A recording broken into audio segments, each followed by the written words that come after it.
Hi friends, అందరు బాగున్నారా? ఈ ఎండలు మండిపోతున్నాయి. పొద్దున్న లేసి ఇంట్లో పని చేయాలంటేనే చిరాకు పుడుతుంది, చెమటలతో తడిసిపోతుంది. ఇంకపోతే నేను పొద్దున్నే లేచి బయట జిమ్మి తుడిసేసి ముగ్గేసేసి ఇల్లు మొత్తం జిమ్మేసి ఆ తర్వాత పాలు కాగబెడుతున్నాను. ఈ మధ్య చాలా రోజుల నుంచి పొద్దున్నే బ్రేక్ఫాస్ట్ మానేశాను. కానీ ఈరోజు ఎందుకో దోశ తినాలనిపించింది, అందుకని దోశలు అయితే వేసుకుంటా ఉన్నాను.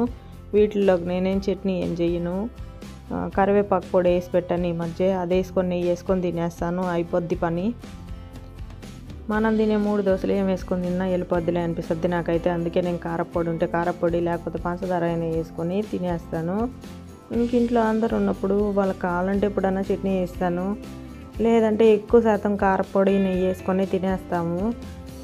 ఇంకా ఈ దోశలు వేయడం ఈ పని అయిపోయాక గిన్నెలు ఉన్నాయి కడగాల్సినవి, ఆ గిన్నెలు మొత్తం కడిగేసి ఫ్రెష్ అయిపోవాలి. ఈ సెట్కి వంట చేయాలన్నా కూడా బాగా కష్టంగా ఉంది. అసలు మా వంటింట్లో అయితే గాలే రాదు. అందుకని పెందలాడే వండేసి పక్కకి వెళ్ళిపోతే మంచిది అనిపిస్తుంది. ఇంకపోతే రోజు ఇంట్లో కట్టుకునే చీరల మీదకి బ్లౌజులు అయితే ఇంతకుముందు మరి ఎట్ట కుట్టుకున్నామో ఏమో, చేతులు అంత పొట్టిగాను ఇప్పుడు వాటిని చూస్తేనే రోత పడుతుంది. ఇంత పొట్టి చేతులు అప్పట్లో ఎట్ట వేసుకున్నామా అనిపించింది. ఇంతకుముందు అంటే ఒక 2-3 సంవత్సరాల ముందు. అప్పుడు కొన్ని రోజులు వేసుకొని ఇంకా ఈ పక్కన పడేసాను. ఇంకా చీరలన్నీ అంతే ఉండిపోయాయి. ఎందుకు అనవసరంగా డబ్బులు పెట్టుకున్న ఎట పక్కన బారేయడం అట్ట కూడా మనసు ఒప్పదు నాకు. వీలున్నంత వరకు కొనుక్కొన్నోటికి న్యాయం చేస్తాను, అన్నీ బాగానే యూజ్ చేస్తాను నేను. కాకపోతే ఒక్కోసారి చిరాకు పుడుతుంది, రోజు ఏడ కట్టుకుంటాంలే ఈ చీరలని. అట్టంటప్పుడు అసలు కట్టుకున్న నైటీలు వేసుకొని అట్ట తిరుగుతూ ఉంటాను. ఒక్కోసారి ఏంటంటే రోజు చీరలు కట్టుకుంటే పోద్ది, ఎందుకు డబ్బులు వేస్ట్గా కొనుక్కొచ్చి కబోర్డుల్లో పెట్టుకోవడం అని అట్ట అనిపిస్తుంది. నాకు అట్ట దోస్తే అట్ట చేస్తాను. ఇంక ఈ జాకెట్లు లేని చీరలన్నీ తీసుకొని పోయి ఎదురుగ్గా బొట్టిక్కుంటే ఇంటి ఎదురుగ్గా అక్కడికి పోయి వీటికి మ్యాచ్ అయ్యేది కాటన్ జాకెట్ ముక్కలే తీసుకున్నాను. ఇంక నాకు వేరే అంతేం ఇంట్రెస్ట్ ఉండదు. కాకపోతే అలా ఏంటి అంటే చీరల్లో వచ్చినవి అయితే తప్పకుండా కుట్టుకుంటాను, కానీ విడిగా తీసుకున్నవి అయితే కాటన్ అయ్యే బాగుంటాయి అనిపిస్తుంది నాకు, అయ్యే నచ్చిద్ది. ఒకటైతే కుట్టాను, ఇంక ఇది కుట్టాలి. ఇంకపోతే ఈరోజు మామిడికాయలు కొన్నాము ఫస్ట్ సారి. 4 కాయలు వచ్చి 65 రూపాయలు తీసుకున్నారు మార్ట్లో. 2 తినేసాము ఆల్రెడీ, ఇంకా 2 ఉన్నాయి. ఈ దీన్ని చూసేసి టేస్ట్ బాగుంటే మళ్ళీ ఇంకోసారి తెచ్చుకోవచ్చులే అని చెప్పి అనిపించింది. ఇంకా బియ్యం కడిగి పొయ్యి మీద పెట్టాలి. మీకు షార్ట్ వీడియోలో చూసే ఉంటారు, బియ్యంలో ఏందో ఎప్పుడు పురుగులే పడతా ఉన్నాయి. ఏం చేయాలో అర్థం కాక నాకు కూడా, నేను ఆ బియ్యం బస్తా మొత్తం ఏరి వండనే సరిపోతుంది నా బతుకంతా అనిపిస్తుంది. ఇదేందో బియ్యం కట్ట వేయించుకోరాను బియ్యము, అవి వాడుతున్నప్పటి నుంచి బియ్యం మొత్తం అయిపోయేదాకా పురుగులే బియ్యం నిండాను.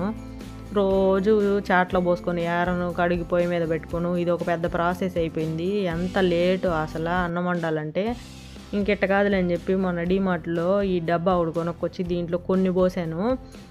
ఒకవేళ పురుగులు పట్టినా ఈ కొన్ని బియ్యానికే పడతాయిలే, మిగతా బస్తాలు అవి బాగుంటాయి అనిపించింది. ఇంకా అందుకని ఇవి వాడుతున్నాను. ప్రస్తుతానికి పురుగులు పట్టలేదు. ఇప్పుడు బియ్యం కడిగి పొయ్యి మీద పెట్టేసి మాటలో ఐస్ క్రీమ్ కూడా తెచ్చాము. ఇంకా దీన్ని కొంచెం ఈ ఎండకి తపనగా ఉంది, కొంచెం ఐస్ క్రీమ్ అయితే తిందాము. ఇంతకుముందు అయితే విపరీతంగా తినేదాన్ని ఐస్ క్రీమ్లు, చాక్లెట్లు. ఎందుకనో ఈ మధ్య అలవాటు తప్పిపోయింది, అసలు అంత తినాలని ఇంట్రెస్ట్ కూడా లేదు. ఏందో ఈరోజు మళ్ళీ తినాలనిపించి తెచ్చుకొని తింటా ఉన్నాను.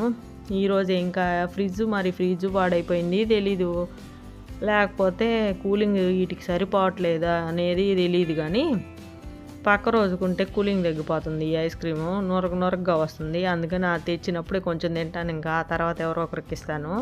కప్పులో వేసుకొని తింటా ఉంటే మాకిస్తా వీడియో కాల్ చేసింది. అన్నీ నువ్వే తింటున్నావులే, మామిడికాయలు అవి తెచ్చుకొని హాయిగా ఉన్నావు, ఇంట్లో మేమేమో హాస్టల్లో ఉంటున్నాం అని చెప్పి మాట్లాడుతూ ఉంది.